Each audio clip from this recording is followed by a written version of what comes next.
Bueno, esta semana es la semana del parto respetado. Una colega, una compañera le realizó una nota a una funcionaria provincial que explicaba de qué trata la deconstrucción.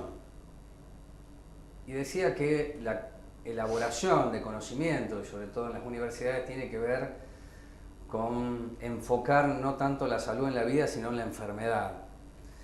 Y que es parte de lo que algunos llamamos la hegemonía, y que la Carlotto, que es un hospital, pero es la Estela de Carlotto, hace muchos años pensó, diseñó, planificó y ejecutó algo que venía de una crisis que se había vivido en la maternidad del Hospital Mariano Luciano de la Vega y que hoy es un modelo a seguir y sigue esa deconstrucción. Bueno, una de las gestantes de aquel proyecto es la doctora Patricia Rosenberg, así que siempre es bueno convocar a quienes han tenido una visión estratégica y que hoy redunda en una política pública vinculada con las comunidades y el territorio, y en ese caso la Estela de Carlotto lo es. ¿Qué te pasa cuando todos los años se llega a esta instancia de la semana? ¿Qué se reactiva en vos? ¿Qué extrañás? Si extrañas algo de la Carlotto. Bueno, Sí. gracias por estar aquí. No, al contrario. ¿Qué me pasa esta semana? Es que es una semana que yo digo, bueno, es nuestra semana del estrellato de muchas personas que venimos trabajando hace mucho tiempo con parto respetado, entonces tenemos un montón de actividades diversas, ¿no? Que se pone en agenda, digamos, y a mí me parece que es importante una semana que se pone en agenda. El riesgo es que pase la semana y nos olvidemos, pero siempre tener una agenda es importante, relevar, y además cada vez tiene más fuerza la semana del parto respetado a nivel mundial. Sí. Y eso me parece, digo, están más medios, antes era de un grupo reducido, y ahora pasa a ser, si yo pienso en las actividades, no solo en las mías, sino de muchas personas que estamos en estos colectivos, son actividades diversas. No sé, a mí me tocó estar en una provincia, en 2 hospitales, el sábado en una actividad de militancia de grupos de crianza, y eso me parece que le da mucho sentido, que es decir, bueno, ¿qué es lo que pasa para que el parto respetado, además de que sea ley, sea una realidad? Es que hay que entrar por todos lados. Y por supuesto es una semana en la que resignifico la experiencia de la Carlotto. La resignifico. Yo hoy contaba en un hospital que me habían invitado a dar una charla para equipos de salud. Yo digo, mirá, el proyecto de la Carlotto no sale de la militancia del parto respetado, sale del espanto, sale de que Moreno tenía la razón de mortalidad materna. ¿De una intervención a la maternidad? De una intervención a la maternidad. Del hospital, quiero decir, el Hospital Mariano Luciano de la Vega. Que había mujeres que se morían por causas vinculadas al aborto o al parto y que ninguna de ellas tenía que morirse, y además que se morían en esas condiciones de no atención con un trato absolutamente indigno.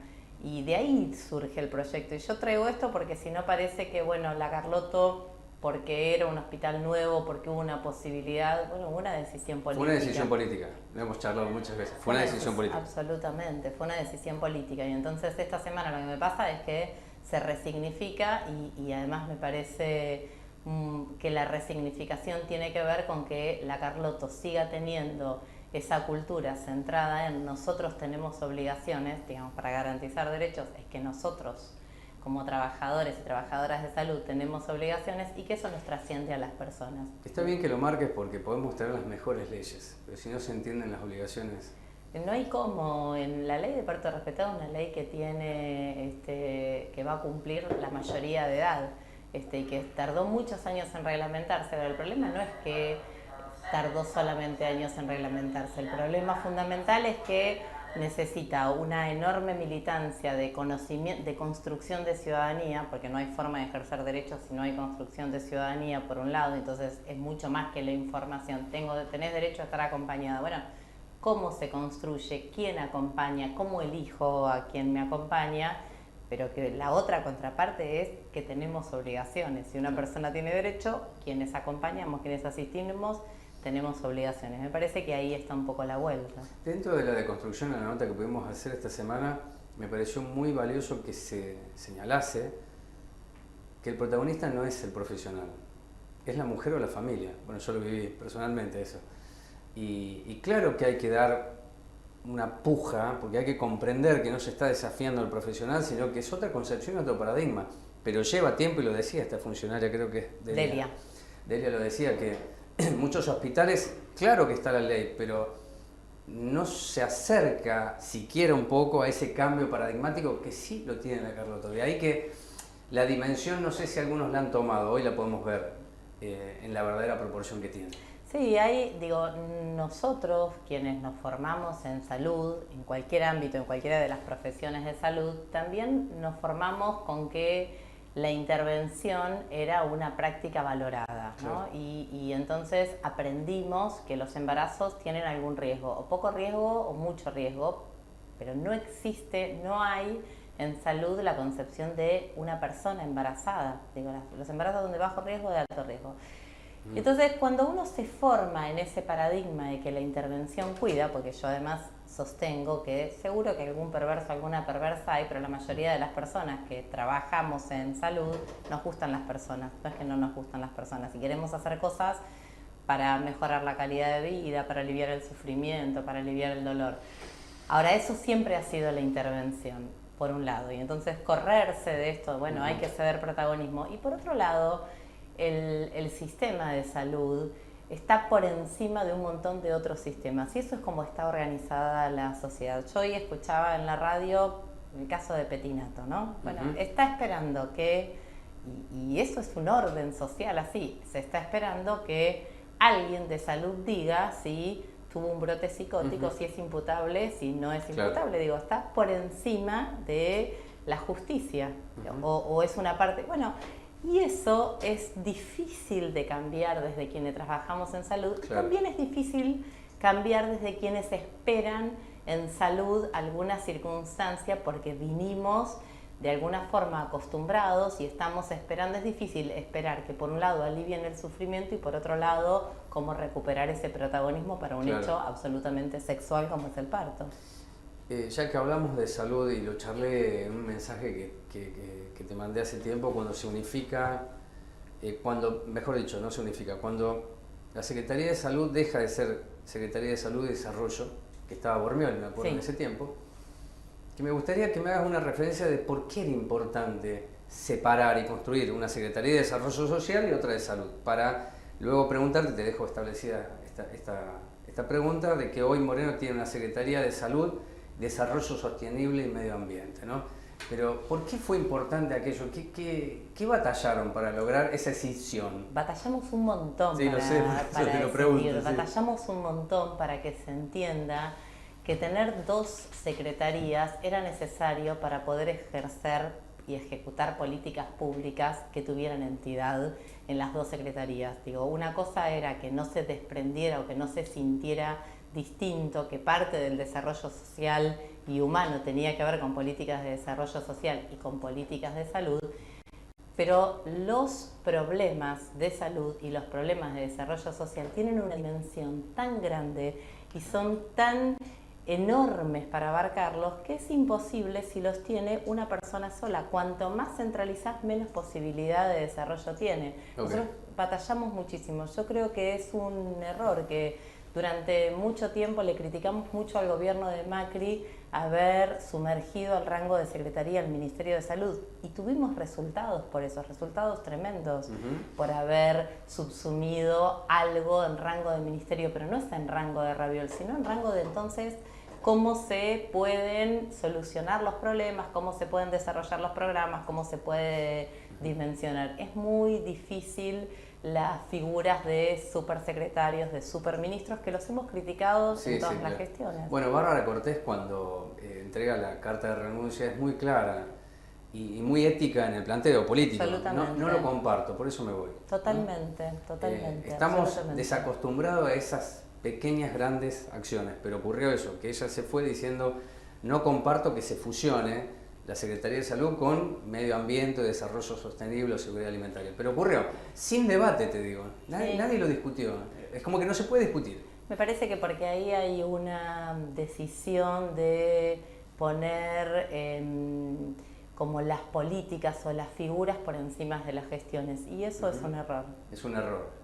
Pero se viene consolidando eso. Sí, absolutamente. La última pregunta que te hago, Patricia, es que estuviste la vez pasada y charlamos porque fue en el acontecimiento del 24 de marzo, me dijiste. Y ha pasado tanto y todos los días pasa tanto respecto a yo la llamo la subgrieta dentro de la grieta, del Frente de Todos. ¿Hasta dónde se aguanta esto? Yo no digo la sociedad, pero la sociedad para mí está en otra sintonía. Yo recién he entregado los números de lo que es pobreza e indigencia y listo, no hay nada más para discutir, es para comprender qué significa esa crisis. Pero ¿hasta dónde el Frente de Todos se aguanta esto todos los días? Hoy habló Alberto Fernández, no sé, el Chino Navarro dijo, el peronismo, el 50% es trucho, lo que administra Máximo Kirchner, los peronistas estamos afuera, los descamisados del siglo XXI, todos los días es el microclima. Bueno, yo creo que la sociedad se cansa, todavía no expresa nada, pero está cansada. No, claro que la sociedad se cansa, porque la sociedad se cansa de escuchar que la política, los políticos, las políticas discutimos esas cosas y que eso después no tiene un contenido con la realidad que pasan a las personas. Creo que es muy grave, digo, porque además creo que no romper el Frente de Todos sin discutir hacia adentro realmente qué cosas nos une y hacia dónde vamos es muy peligroso, pero no para el Frente de Todos, sino para la sociedad. Nosotros ya vivimos 4 años de un gobierno como el macrismo, y esto le hizo mucho daño a la sociedad. Y además nos tocó la pandemia. La verdad es que si no nos fortalecemos en realmente discutir, no es el hacia dónde, sino el cómo vamos hacia dónde, me parece que es muy peligroso. Creo que hacemos daños quienes además tenemos la obligación ética porque estamos adentro, no estamos afuera. Digo, a mí me parece que ser oposición dentro del gobierno es un problema que tenemos nosotros y que además le genera más problemas a la gente. Te agrego la última porque Bisotti habló de una cuarta ola. Sí. Vos sos funcionaria del Ministerio de Salud de la Nación. ¿Estamos frente a una cuarta ola? Y si es esta cuarta ola, ¿tiene algún tipo de implicancia de nuevos aislamientos, cierres, o el esquema de vacunación ha sido lo suficientemente potente para que la normalidad con estas características siga? Estamos en una cuarta ola porque es lo que nos muestra el aumento del número de casos y entonces estamos en una cuarta ola. Por supuesto estamos en una situación absolutamente distinta a las anteriores porque la vacunación es muy efectiva para disminuir las formas graves y porque disminuye mucho el número de contagios. Ahora, ¿qué necesitamos en esta cuarta ola? Que la gente vaya a vacunarse. Lo que tenemos es en nuestro país, y cuando uno ve el país, la provincia y el distrito, ¿no?, que el 92% de la población se vacunó con la primera dosis, ese 92 baja a un 87% con la segunda dosis y ahí entonces hay que pensar cómo mejoramos las estrategias para aumentar más puntos de vacunación y ese 87 baja a un 47 con tercera dosis. Entonces hoy el mensaje más claro es todas las personas mayores de 12 años tienen que ir a darse la tercera dosis, no necesitan turnos, tienen que acercarse a las postas de vacunación para darse la tercera dosis del COVID. Y los mayores de 50 años, las personas mayores de 50 años, tienen que ir a darse la cuarta dosis si pasaron 4 meses que se dio la tercera. Esa es la única forma que tenemos de frenar esta cuarta ola, no solo de no volver a aislamiento, creo que no resiste la sociedad, no. Nadie está hablando de algún confinamiento, pero lo que tampoco resiste es exponer a las personas con riesgo a morirse por no tener la solidaridad de vacunarse.